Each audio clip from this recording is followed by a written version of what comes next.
This is the TSU News Network, bringing you the news from Tennessee State University, Nashville, and the world. Good afternoon. The time is 4 o'clock. For TSU Radio News, I'm Eric Monaghan. It's imperative that we get tourists and interest into an America that looks like America.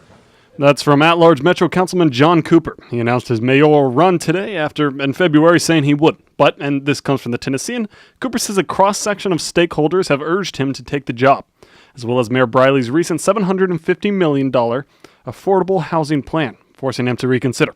Cooper wants to have a simpler, more, quote, nuts and bolts government, one that he says will favor paying police officers and teachers more than big-ticket projects. Governor Lee seeks around $25 million to treat hepatitis C in prisons. From WSMV, Finance Commissioner Stuart McWhorter told a Senate panel about the request.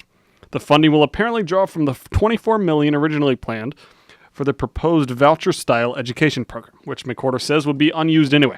Likewise, McWhorter said they'll probably need even more next year to combat the disease in prisons. Figures from Tennessee's Department of Corrections show, as of June 2018, over 4,500 inmates had hepatitis C.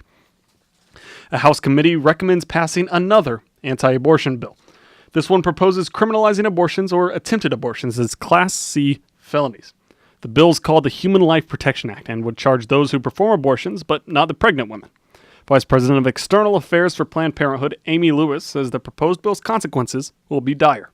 The trigger bill is an extreme bill, and it risks women's lives for political gain. We know that banning abortion does not eliminate abortion. It just makes it less safe, and it puts pregnant women and their families at risk. Of course, any anti-abortion bill won't have an effect unless Roe v. Wade, which legalized the practice, is overturned by the Supreme Court. Funding floods in as several organizations, foundations, and families donate to restore Notre Dame. When the cathedral burned yesterday, losing its main spire and roof, firefighters rushed to the scenes, managing to stop the fire after roughly 9 hours. Currently, several $100 million have been raised from donors like L'Oreal, the cosmetic company, Bernard Arnault's family, and the gas company Total. French President Macron says he wants Notre Dame's restoration to take only 5 years. Mayor Briley unveils a new dog park and soccer fields at the fairgrounds. Again from WSMV, the fields fit in the fairgrounds off of Wedgwood. The city held a small ceremony at the park today where the mayor spoke. The fairgrounds will also have new expo buildings, which should be finished in July. And speaking of the fairgrounds, Hamlin a second, up high. Watch the inside, Mark Truex. Speedway Motorsports could bring back NASCAR to the fairgrounds, although talks between the mayor and the racing company continue to remain behind closed doors, meaning that the Fair Board knows just as much as the public. At a meeting today, Fair Board member Jason Bergeron expressed his frustration about the project's spot in limbo. It's just a little frustrating. It keeps going on, and we have no concrete proposal, and there's been no real engagement with the community. If the project does come to fruition, Briley says it won't affect taxpayers, but all the Fair Board can do now is just wait.